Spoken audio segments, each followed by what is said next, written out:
Topic आपका chemical properties of metal, यानी metal किस किस चीज के साथ रिएक्शन करता है। कह रहे हैं कुछ सैंपल हैं मेटल के, जैसे aluminium, copper, iron, lead, magnesium, zinc, sodium etcetera. हम पढ़ेंगे कि मेटल किन किन चीजों के साथ रिएक्ट करते हैं। First, what happen when metal Burns in air. तो सबसे पहले बर्न्स इन एयर, एयर मतलब ऑक्सीजन। तो हम यहां पढ़ रहे हैं reaction of metal with oxygen. ये टॉपिक क्या है? ये टॉपिक है reaction of metal in oxygen. Oxygen के साथ मेटल विद ऑक्सीजन, ऑक्सीजन के साथ मेटल कैसे रिएक्ट करता है। Almost all metal combine with oxygen to form metal oxide. Almost all, not all, all नहीं, ऑलमोस्ट, लगभग सभी, सभी नहीं, कुछ नहीं भी करते हैं, मेटल ऑक्सीजन के साथ कंबाइन करते हैं और मेटल ऑक्साइड बनाते हैं। Metal plus oxygen gives metal oxide. Example, first, when copper is heated in air it combine with oxygen form copper oxide, copper 2, यानी यहां कॉपर की वैलेंसी 2 होगी। इज ए ब्लैक ऑक्साइड, ये ध्यान रखना, ब्लैक। तो कॉपर को जब हीट करते हैं एयर में, सिर्फ रखते नहीं है, हीट करते हैं, दोनों में फर्क है। हीट करने में और ओनली ऑक्सीजन की प्रेजेंस में एटमॉस्फेयर में रख देने में, दोनों में फर्क है। इसलिए अच्छी तरह से याद करना, जब कॉपर को हीट किया जाता है in oxygen, it form copper 2 oxide which is black in colour, black. इसी तरह से एल्यूमिनियम को भी जब ऑक्सीजन के साथ हीट करते हैं तो ये भी एल्यूमिनियम ऑक्साइड बनाता है। फॉर्मूला तो तुम लोगों को याद होगा, आपने 9th में सीखा था। एल्यूमिनियम की वैलेंसी 3, ऑक्सीजन की valency 2, cross multiply Al2O3, aluminium oxide.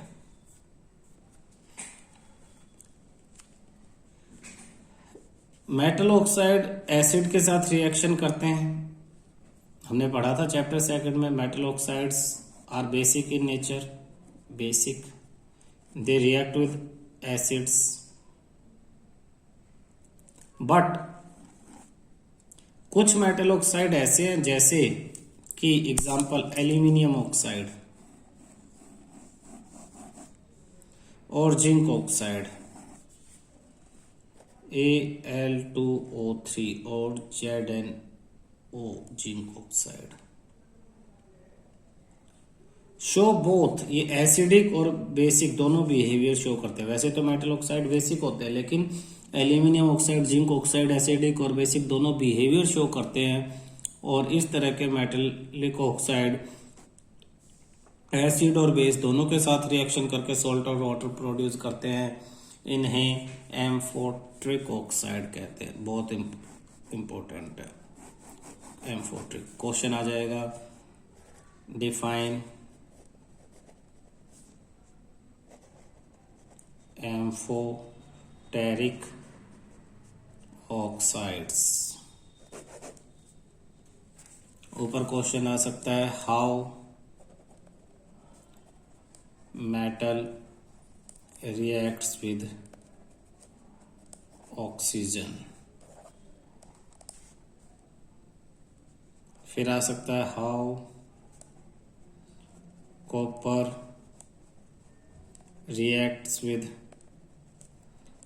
Oxygen on heating, give chemical reaction also, give chemical reaction also। और कॉपर के जगह पे यहाँ पे एल्यूमिनियम भी आ सकता है, एल्यूमिनियम तो एल्यूमिनियम और कॉपर दोनों अलग अलग पूछ सकते हैं, एक में एल्यूमिनियम और दूसरे पे copper. How aluminium copper react with oxygen, ये दोनों आंसर। यहाँ पे हमने पढ़ा amphoteric oxide, important. Amphoteric oxide, metal oxides. Some metal oxides show acidic as well as basic behavior. They react with acid as well as base, both. They are called amphoteric oxides. Example: aluminium oxides and zinc oxide, both are amphoteric oxide. देखो इधर aluminium oxide acid के साथ reaction करता है, aluminium chloride और water बनाएगा, और base के साथ भी रिएक्शन करेगा तो सोडियम एल्यूमिनेट और वाटर बनाएगा। सोडियम एल्यूमिनेट और वाटर, सेकंड चैप्टर में ये किया भी था आप लोगों ने। तो ये वेरी वेरी इंपॉर्टेंट टॉपिक है एम्फोट्रिक ऑक्साइड्स। नेक्स्ट देखो, most metal oxides are insoluble in water. Generally जो मेटल ऑक्साइड है वाटर में सोल्यूबल नहीं होते, बट सम कुछ होते हैं और एल्कली फॉर्म करते हैं। ऐसे example sodium oxides and potassium oxide. Question, name some metal oxides which dissolves in water. Give chemical reaction also. Give chemical reaction also. Sodium oxide और पोटेशियम ऑक्साइड वाटर में dissolve होके sodium hydroxide और potassium hydroxide बनाते हैं। बाकी metal oxide water में dissolve नहीं होते हैं। We have observed in activity 3.9 that metal do not react with oxygen at same rate. सारे के सारे मेटल एक ही तरह से ऑक्सीजन के साथ रिएक्शन नहीं करते, अलग अलग तरह से करते हैं। Different metal show different reactivity toward oxygen. सबसे पहले जो आप पढ़ोगे जिसके बारे में वो है पोटेशियम और सोडियम। यहाँ पे पोटेशियम और सोडियम, तो यहाँ फर्स्ट नंबर डाल लो इधर, उसके आगे लिखो पोटेशियम के और sodium Na। Potassium and sodium react so vigorously, खतरनाक तरीके से, बहुत तेज एकदम से, that they catch fire if kept in open. ये ऑक्सीजन से इतनी जल्दी रिएक्शन करते हैं कि अगर इन्हें ओपन खुले में रखते हैं तो ये आग पकड़ लेंगे। कौन? सोडियम और potassium. Catch fire if they kept in open, जैसे आप इन्हें खुले में रखोगे, जैसे किसी डिब्बे में है, आप डिब्बे का ढक्कन हटा देते हो, जैसी एटमॉस्फेयर की एयर इनको टच करेगी आग पकड़ लेंगे। अब इन्हें बचाने के लिए करते क्या, फिर क्या करते हैं? Hence to protect them and to prevent accidental fire. इन्हें बचाने के लिए और एक्सीडेंटल फायर से बचने के लिए they are kept immerse in kerosene oil. इन्हें केरोसिन के तेल में डुबो के रखा जाता है ताकि ऑक्सीजन इन तक ना पहुंच सके, केरोसिन ऑयल। ठीक है, तो ये पहले था नॉर्मल। इस पे क्वेश्चन भी आ जाता, why sodium and potassium kept immerse in kerosene oil. तो to protect them and prevent accidental fire we kept them in kerosene oil, because if we kept them in open they catch fire immediately. Normal temperature पे the surface of metal such as magnesium। next, दो metal की एक जैसी बातें थी, अब अगले magnesium की, एल्यूमिनियम की और जिंक की और लेड की। ये सेकंड है, तो सेकंड अब आप किसके बारे में पढ़ोगे? Magnesium Mg, aluminium Al, zinc Zn और लेड Pb। इन चार मेटल्स के बारे में आप पढ़ोगे। दे covered with thin layer of oxide, यानी आप इन्हें अगर रख देते हो नॉर्मल ऑर्डिनरी टेम्परेचर पे, यानी कि हीट कर रहे हो, ऑर्डिनरी सिंपल आपने इन्हें रखा हुआ है नॉर्मल रूम टेम्परेचर, इनके ऊपर एक ऑक्साइड की लेयर बन जाती है जैसे आपने एल्यूमिनियम के आर्टिकल्स पे देखी होगी, ब्लैक ब्लैक सी थोड़ी सी कलर चेंज हो जाता है सरफेस का, और इसे प्रोटेक्टिव ऑक्साइड्स लेयर कहते हैं। तो ये प्रोटेक्टिव ऑक्साइड लेयर पे क्वेश्चन आएगा भाई, ध्यान रखना। क्वेश्चन किस किस पे आएगा? क्वेश्चन आएगा सोडियम पोटेशियम के केरोसिन ऑयल में क्यों डुबो के रखते हैं। फिर क्वेश्चन आएगा प्रोटेक्टिव ऑक्साइड लेयर किसे कहते हैं, किस किस पे बनती है, what is protective oxide layer, किस किस मेटल पे ये बनेगी, और इसे प्रोटेक्टिव ऑक्साइड लेयर कहेंगे क्यों? Because it prevent the metal from further oxidation. ये मेटल को आगे ऑक्सीडेशन होने से बचा लेती है। मीनिंग समझने की कोशिश करना। आप सबने आयरन लोहा देखा होगा, लोहे पे आयरन पे जंग लगते हुए भी देखा होगा। तो आयरन पे जंग लगते हुए देखोगे तो ध्यान से समझना, लोहे के कूलर हैं, दरवाजे हैं, उन पे जब जंग लगता है तो जंग थोड़े टाइम के बाद झड़ने लगता है, डिटैच उस सरफेस से गिर जाता है, और वो सरफेस धीरे धीरे खत्म हो जाता है। यानी दरवाजे के अगर निचले हिस्से पे लग रहा है तो कुछ सालों के बाद वो दरवाजे का निचला हिस्सा खत्म हो जाएगा, रहेगा ही नहीं वहां। क्यों? क्योंकि पहले जो आयरन की अपर लेयर पे रस्ट लगा था, रस्टिंग हुई थी, वो लेयर डिटैच हो जाती है मेन आयरन से और वो नीचे गिर जाती है। फिर सेकंड लेयर पे लगती है, फिर वो नीचे गिर जाती है, लेयर बाय लेयर, और बिल्कुल वहां से खत्म हो जाता है। लेकिन इन चार मेटल्स में, किस किस में? मैग्नीशियम में, एल्यूमिनियम में, जिंक में और लेड में, सिर्फ ऊपर वाली लेयर ही ऑक्सीजन के साथ रिएक्शन करके मेटल ऑक्साइड्स की लेयर बनाएगी। वो मेन मेटल से डिटैच नहीं होगी, वहीं रहेगी। और वहीं रहने से क्या फायदा होगा कि वो नीचे वाले मेटल को, अंदर वाले मेटल को प्रोटेक्ट कर लेगी और अंदर वाले मेटल को कभी खराब नहीं होने देगी। इसीलिए इसे प्रोटेक्टिव ऑक्साइड लेयर कहते हैं। क्या कहेंगे इसे? Protective oxide layer. The iron does not burn. फिर थर्ड जो हम पढ़ेंगे, एक तो हमने पढ़ा किसके बारे में, सोडियम पोटेशियम, दूसरा मैग्नीशियम एल्यूमिनियम जिंक लेड, तीसरा हम पढ़ेंगे आयरन, Fe, आयरन। कहता iron does not burn on heating. अगर लोहे को गर्म करते रहें तो भी वो आग नहीं पकड़ता है। गर्म हो जाएगा, लाल हो जाएगा, लेकिन उसमें आग नहीं लगेगी। लेकिन बट आयरन की जो फीलिंग्स हैं, पाउडर, वो वाइब्रेसली जब आप उसे फ्लेम के ऊपर बर्न करोगे तो वो आग पकड़ लेती है। तो explain how iron Burns, explain the effect of oxygen on iron on heating, ऐसे करके क्वेश्चन आ जाएगा। Next copper, fourth copper. Copper does not burn, ये बर्न नहीं करता कितना हीट कर ले, लेकिन हॉट जो मेटल है is coated with black coloured layer copper 2 oxide. अभी हमने पिछले पेज पे ही कहा, कॉपर को अगर गर्म करते हैं तो उसके ऊपर कॉपर ऑक्साइड की ब्लैक कलर की लेयर आ जाती है, ब्लैक कलर की लेयर आएगी जिसका नाम है copper oxide. Fifth, silver and gold do not react with oxygen even at high temperature. सबसे शुरू में पढ़ा था कि सभी नहीं करते, कुछ ऐसे भी है जो ऑक्सीजन के साथ रिएक्शन करते ही नहीं। ऑलमोस्ट ऑल लिखने का मतलब यही था। तो कौन से रिएक्शन नहीं करते? सिल्वर Ag और गोल्ड Au।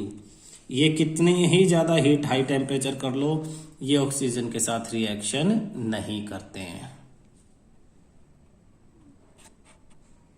क्लियर है? नेक्स्ट टॉपिक हमारा एनोडाइजिंग। What is anodising? जो भी ऊपर पूरे पैराग्राफ में पढ़ा, इसमें एक ही चीज काम की थी, प्रोटेक्टिव ऑक्साइड लेयर। देखो आयरन है, लोहा, लोहे को प्रोटेक्ट करने के लिए, जंग से बचाने के लिए हम उसके ऊपर क्या करते हैं? पेंट वगैरह करते हैं, है ना? कितना कॉस्टली पड़ता है। लेकिन इन चार मेटल्स की, ऑब्जेक्ट्स के ऊपर अगर ऑक्साइड लेयर बना दे तो अपने आप बच जाएगा खराब होने से। तो एनोडाइजिंग क्या है? एक प्रोसेस है, बहुत इंपॉर्टेंट है ये, वेरी वेरी इंपॉर्टेंट। एनोडाइजिंग बहुत आता है पेपर में। एक ऐसा प्रोसेस है जिसमें थिक ऑक्साइड लेयर बनाई जाती है, किसकी? एल्यूमिनियम की के ऊपर। Aluminium develop a thin oxide layer when expose to air. Aluminium को जब हवा में रखते हैं तो उसके ऊपर एक बारीक ऑक्साइड की लेयर बन जाती है। This aluminium oxide coat make it resist to further corrosion, और ये उसे बाद में फर्दर और आगे कोरोजन से बचा लेती है। और अच्छी तरह से बचाने के लिए resist can be improved further by making the oxide layer thicker. अगर ऑक्साइड लेयर को और ज़्यादा मोटा थिक कर दें तो एल्यूमिनियम और अच्छी तरह से बच जाएगा। तो इस प्रोसेस को एनोडाइजिंग कहते हैं। एनोडाइजिंग में क्या करते हैं, एक थिक ऑक्साइड लेयर बनाते हैं किसके ऊपर, एल्यूमिनियम। तो anodising is a process forming thick oxide layer of aluminium. यहाँ तक याद करना है। और इसके बाद क्या करना है, इसके बाद यहाँ से करना है। During anodising a clean aluminium article is made as anode. Positive terminal से जोड़ देते हैं एल्यूमिनियम के क्लीन आर्टिकल को बैटरी के। And electrolysed with the dilute sulphuric acid, और कंटेनर में सल्फ्यूरिक एसिड भर देंगे। Oxygen gas evolve at the anode react with aluminium to make a thick oxide layer. और जो एनोड के ऊपर ऑक्सीजन गैस प्रोड्यूस होगी कुछ इस तरह से, देखना मैं बता रहा हूँ। ये है ऊपर बैटरी है, ये प्लस एनोड, इससे सपोज ये स्पून है और स्पून के एल्यूमिनियम का आर्टिकल है, और इसे कैथोडिक ऐसे नॉर्मल रोड अंदर छोड़ देंगे। और इसके अंदर जो इलेक्ट्रोलाइट भरेंगे वो सल्फ्यूरिक एसिड H2SO4। जैसे स्विच ऑन करेंगे यहाँ ऑक्सीजन जनरेट होगी और ऑक्सीजन इसके सारे सरफेस के साथ रिएक्शन करके इसके ऊपर ऑक्साइड लेयर बना देगी। देखना, the oxygen gas evolved at the anode react with aluminium to make thick protective oxide layer. This oxide layer be dyed, इसे सुखा लिया जाता है और एल्यूमिनियम आर्टिकल को अट्रैक्टिव फिनिश दी जाती है। देखना, ये एल्यूमिनियम का आर्टिकल किस पॉइंट पे कनेक्ट किया, बैटरी के एनोड पे, एनोड। और इसी एनोड की वजह से इस प्रोसेस का नाम पड़ा एनोडाइजिंग। एनोडाइजिंग नाम ध्यान रखना, इसे याद भी रह जाएगा कि एल्यूमिनियम का आर्टिकल कहाँ कनेक्ट किया।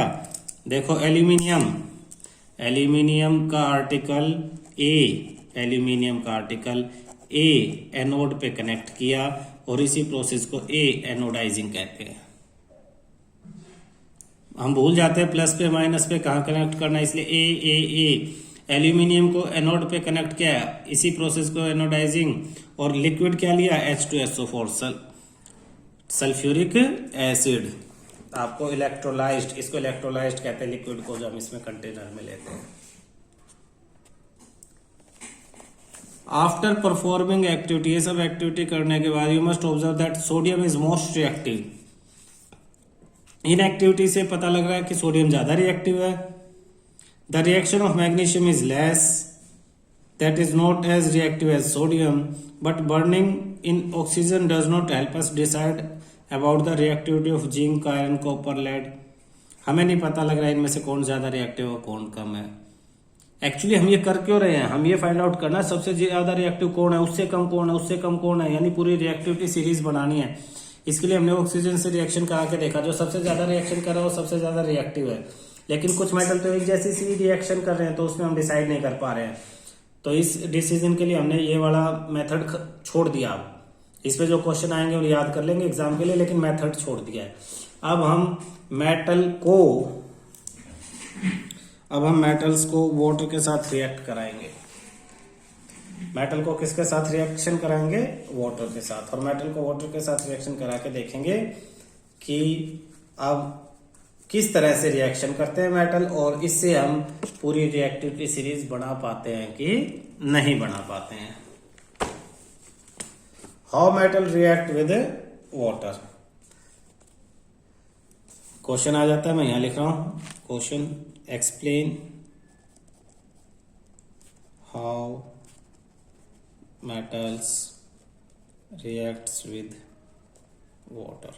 मेटल वाटर के साथ कैसे रिएक्शन करते हैं, तो आंसर में metals react with water and produce metal oxide and hydrogen gas. Metal water के साथ रिएक्शन करके मेटल ऑक्साइड और हाइड्रोजन बनाते हैं, और ये मेटल ऑक्साइड दोबारा वाटर के साथ रिएक्शन करके मेटल हाइड्रोक्साइड बना लेती है। Metal oxide that soluble in water, water में सोल्यूबल है, डिजोल्व हो जाएगी। जो मेटल ऑक्साइड सोल्यूबल हैं वही, जो नहीं होंगे वो नहीं होंगे। कुछ नहीं होते, कुछ होते हैं। लेकिन जो मेटल ऑक्साइड सोल्यूबल हैं, that are soluble in water, dissolve in water further to form metal hydroxide. तो कुछ तो यहीं पे फिनिश हो जाएंगे, और कुछ जो सोल्यूबल है वो आगे वाटर में डिजोल्व होकर मेटल हाइड्रोक्साइड बनाएंगे। ये आपका टॉपिक है। यहां तक ये आपका आंसर है। फिर next question, explain the reaction of sodium and potassium with water. Explain reaction of sodium and potassium with water. Water के साथ सोडियम और पोटेशियम की रिएक्शन बताओ। Metal like potassium and sodium, पीछे एयर में क्या किया था, एयर में तो ये इतने ज्यादा रिएक्टिव थे कि जैसे ही हमने इन्हें ओपन में रखा इन्होंने आग पकड़ ली। तो वाटर के साथ क्या करेंगे, वायलेंटली खतरनाक तरीके से ठंडे पानी के साथ ही रिएक्शन कर लेंगे। सोडियम और पोटेशियम के केस में रिएक्शन इतनी वायलेंट और एक्सोथर्मिक, एक्सोथर्मिक जिसमें हीट प्रोड्यूस होती है, प्रोड्यूस हीट, इतनी ज्यादा हीट प्रोड्यूस होगी कि जो हाइड्रोजन गैस इवॉल्व हुई है, हाइड्रोजन बनती है, इमीडिएटली कैच फायर। तो जैसे ही सोडियम और पोटेशियम को वाटर में मिक्स करते हो, वाटर डालते हो इनके ऊपर या वाटर में इन्हें डालते हो, ये आग पकड़ लेते हैं। आपने देखा होगा ना, वो जादू करने वाले बाबा वगैरह वो पानी में आग लगा देते हैं। तो कुछ नहीं करते पानी में आग लगाने के लिए, उसमें सोडियम फेंक देते हैं। जैसे ही सोडियम फेंकते हैं वो आग पकड़ लेता है। कौन आग पकड़ता है, सोडियम वाटर के साथ रिएक्शन करके सोडियम ऑक्साइड और हाइड्रोजन बनाएगा और हाइड्रोजन गैस आग पकड़ लेगी। कैसे पकड़ेगी, क्योंकि रिएक्शन से बहुत ज्यादा हीट जनरेट होगी, इतनी हीट निकलेगी कि हाइड्रोजन आग पकड़ लेगी। इसलिए सोडियम और पोटेशियम को किस में डुबो के रखते हैं, कैरोसिन ऑयल में। कुछ बच्चे पूछते हैं पिछले टॉपिक पे कि सर कैरोसिन के ऑयल में क्यों डुबोते हैं, पानी में क्यों नहीं डुबो देते, क्योंकि पानी में भी आग पकड़ लेते हैं, हवा में भी आग पकड़ लेते हैं, पानी में भी आग पकड़ लेते हैं, इसलिए कैरोसिन ऑयल में डुबो के रखते हैं। Immediately catch fire, potassium water के साथ पोटेशियम हाइड्रोक्साइड बनाएगा, हाइड्रोजन गैस प्रोड्यूस होगी, हीट प्रोड्यूस होगी और ये हाइड्रोजन बर्न हो जाएगी। ऐसे सोडियम वाटर के साथ सोडियम हाइड्रोक्साइड बनाएगा, हाइड्रोजन गैस प्रोड्यूस होगी, हीट प्रोड्यूस होगी और ये आग पकड़ लेगा। तो explain reaction of sodium potassium with water, ये पूरा आएगा इसमें, इस क्वेश्चन में ये पूरा। अब next, explain the reaction of calcium with water. Explain the reaction of calcium with water. Water के साथ कैल्शियम की रिएक्शन को एक्सप्लेन करो। कह रहा कैल्शियम लेस वायलेंट है, उतना नहीं है जितना सोडियम और पोटेशियम थे, वायलेंट तो है but less. Heat evolved is not sufficient to hydrogen to catch fire. Heat तो पैदा होती है लेकिन वो इतनी नहीं होती कि हाइड्रोजन आग पकड़ सके। कैल्शियम Ca सॉलिड है, वाटर के साथ मिक्स किया, कैल्शियम हाइड्रोक्साइड और हाइड्रोजन गैस बनी। लेकिन इसमें भी कुछ खास है, फ्लोट तैरने लगता है, तैरने लगता है। कौन, potassium. Calcium float because the bubbles of hydrogen gas formed stick to the surface of metal। जो कैल्शियम मेटल आप वाटर के अंदर डालोगे, हाइड्रोजन गैस जो बनेगी वो पहले सोडियम और पोटेशियम के केस में तो उस हाइड्रोजन ने आग पकड़ ली, वो जल गई थी, लेकिन यहाँ वो आग नहीं पकड़ पाती क्योंकि इतनी ज्यादा हीट प्रोड्यूस नहीं। लेकिन वो हाइड्रोजन के जो बबल्स है वो कैल्शियम मेटल के सरफेस पे चिपक जाते हैं और ये इसे ऊपर वाटर के सरफेस पे तैराना शुरू कर देते हैं। नीचे होता है कैल्शियम, नीचे डूबा हुआ होता है, उसे ऊपर ले आते हैं। जैसे कि आपको अगर लाइफ जैकेट बांध दे, पानी में नीचे ले जाए, लाइफ जैकेट बांध दे, तो आप वो लाइफ जैकेट आपको ऊपर ले आएगी, बबल्स। तो ऐसे ही calcium starts floating on the surface of water because hydrogen produced stick to the surface of the calcium. और कैल्शियम कैसे वाटर के साथ, गर्म पानी के साथ भी रिएक्शन कर लेता है। इसके बाद है कैल्शियम के साथ मैग्नीशियम। इस how explain the reaction of calcium with water. और एक और क्वेश्चन इसमें आता है, explain how calcium start floating on surface of water. Explain करो कि कैल्शियम कैसे वाटर सरफेस पे फ्लोट करना शुरू करता है। ऐसे मैग्नीशियम भी सेम कैल्शियम की जगह है, कैल्शियम की तरह ही, कैल्शियम की तरह सेकंड मैग्नीशियम भी ऐसे ही करता है। मैग्नीशियम मैग्नीशियम, ये भी फ्लोट करना, कोल्ड वाटर के साथ रिएक्शन करता है। रिएक्ट विद हॉट वाटर, ये कोल्ड के साथ नहीं करेगा, हॉट, ये तीनों कोल्ड के साथ करेंगे। ये तीनों किसके साथ? कोल्ड वाटर के साथ रिएक्शन करेंगे, कोल्ड वाटर के साथ। लेकिन मैग्नीशियम इतना ज्यादा रिएक्टिव नहीं है, ये कोल्ड वाटर के साथ रिएक्शन नहीं करेगा, ये हॉट वाटर के साथ रिएक्शन करेगा और मैग्नीशियम हाइड्रोक्साइड बनाएगा। इट ऑल्सो स्टार्ट फ्लोटिंग, ये भी फ्लोट करना शुरू कर देता है, मैग्नीशियम तैरना शुरू कर देता है magnesium. Due to the bubbles of hydrogen, वो भी, इसमें भी हाइड्रोजन के बबल इस मेटल के साथ स्टिक कर जाते हैं। इसके बाद metal aluminium,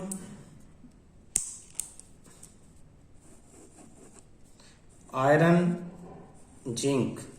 aluminium, iron, zinc do not react either with cold water and hot water, but they react with steam to form metal oxide. ये ना तो कोल्ड के साथ करते ना हॉट, ये कम रिएक्टिव है, इसलिए स्टीम, भाप के साथ रिएक्शन करेंगे। एल्यूमिनियम, वाटर, स्टीम, गैस लिखा है वाटर के आगे, गैस यानी स्टीम के साथ रिएक्शन करते हैं, एल्यूमिनियम ऑक्साइड और हाइड्रोजन गैस बनाते हैं। एल्यूमिनियम वाटर, गैस लिखा है यानी steam, water in the form of steam, जब इसके साथ रिएक्शन करता है एल्यूमिनियम ऑक्साइड और हाइड्रोजन बनाता है। आयरन भी स्टीम के साथ रिएक्शन करके आयरन ऑक्साइड और हाइड्रोजन गैस फॉर्म करेंगे। कौन कौन से स्टीम के साथ करेंगे? एल्यूमिनियम, आयरन और जिंक। हॉट वाटर के साथ कौन करेगा? मैग्नीशियम विद हॉट वाटर, और कैल्शियम विद कोल्ड, पोटेशियम और सोडियम कोल्ड। तो हमने किस किस के बारे में पढ़ा, देखना हम साइड में लिख सकते हैं। हमने पढ़ा पोटेशियम के बारे में, हमने पढ़ा सोडियम के बारे में एक ही तरह से, फिर कैल्शियम एक तरह से, फिर मैग्नीशियम एक तरह से, उसके बाद aluminium, iron, zinc, aluminium, iron और जिंक, ये एक तरह से रिएक्शन, इतने ग्रुप। लास्ट ग्रुप आपके पास बचता है lead, copper, silver and gold do not react with water at all, ये वाटर के साथ रिएक्शन ही नहीं करते। तो इसके बाद आ जाता है आपके पास लेड, फिर आ जाता है कॉपर, फिर आ जाता है सिल्वर और फिर आ जाता है गोल्ड, ये रिएक्शन ही नहीं करते हैं। तो ये तो आग पकड़ लेते हैं, आग, ये तैरने लगता है, ये भी तैरने लगता है, ये स्टीम के साथ रिएक्शन करके मेटल ऑक्साइड बनाते हैं, स्टीम, और ये रिएक्शन ही नहीं करते, नॉट रिएक्ट, ये रिएक्ट ही नहीं करते इवन एट हाई टेम्परेचर। ठीक है, ये तीनों कोल्ड वाटर के साथ करते हैं, ये तीनों बहुत ज़्यादा रिएक्टिव इसलिए कोल्ड वाटर के साथ भी कर लेंगे। ये हॉट वाटर के साथ करेगा और ये तीनों तो स्टीम के साथ करेंगे ही करेंगे, और ये नहीं करेंगे बिल्कुल ही। तो इस तरह से ये समरी है एक तरह से इस पूरे टॉपिक की। तो कैसे कैसे कौन सा मेटल किस तरह से वाटर के साथ रिएक्शन करता है, ये हमने इस टॉपिक में पढ़ा है। नेक्स्ट टॉपिक है how metal react with acid. अब एसिड के साथ कैसे मेटल रिएक्ट करेगा, तो जनरली हमने पढ़ा मेटल जब एसिड के साथ रिएक्शन करता है तो सॉल्ट और हाइड्रोजन गैस प्रोड्यूस करता है। सेकंड चैप्टर में पढ़ा था how acid react with metal में, जब दोनों रिएक्शन करते हैं तो सॉल्ट और हाइड्रोजन गैस प्रोड्यूस करते हैं। अब यहाँ देखते हैं क्या क्या इसमें डिफरेंस है। देखना, मेटल डाइल्यूट एसिड के साथ रिएक्शन करेगा, सॉल्ट और हाइड्रोजन बनाएगा। How metal react with acid, when generally metal react with dilute acid give salt and water. तो आपको रिएक्शन लिखनी है, किस किस की रिएक्शन लिखनी है, आपको रिएक्शन लिखनी है मैग्नीशियम की, एल्यूमिनियम की, जिंक की और आयरन की डाइल्यूट हाइड्रोक्लोरिक एसिड के साथ। एग्जाम्पल में लिख के दिखा देता हूं, जैसे magnesium Mg plus HCl, hydrochloric acid MgCl2 plus में H2, बैलेंस करने के लिए यहाँ पे 2 लगा दो। ठीक है, इसी तरह से एल्यूमिनियम की रिएक्शन लिखनी है तो एल्यूमिनियम की लिख देते, aluminium Al plus HCl gives AlCl3 plus H2, balance करेंगे, यहाँ क्लोरीन 3 है तो यहाँ भी 3 लगा देंगे, लेकिन यहाँ हाइड्रोजन तो 3 हो नहीं सकता है तो 6, तो यहाँ 3, यहाँ 6, 3 2 जा 6 तो हाइड्रोजन 6, क्लोरीन 6 हो गया, यहाँ 2 है तो इसके आगे 2, एल्यूमिनियम को भी आगे बैलेंस करने के लिए 2 लगा देंगे। फर्स्ट चैप्टर में बैलेंसिंग हम सीखेंगे। Hydrogen gas not evolve when metal react with nitric acid. Metal जब जनरली नाइट्रिक एसिड के साथ रिएक्शन करते तो हाइड्रोजन गैस इवॉल्व नहीं होती, important. Name the acid with which hydrogen gas not evolve generally. एक ऐसे एसिड का नाम बताओ जनरली जिसके साथ रिएक्शन करने से हाइड्रोजन गैस इवॉल्व नहीं होती। Nitric acid. क्यों नहीं होती? Why question, why hydrogen gas is not evolve when metal react with nitric acid? Answer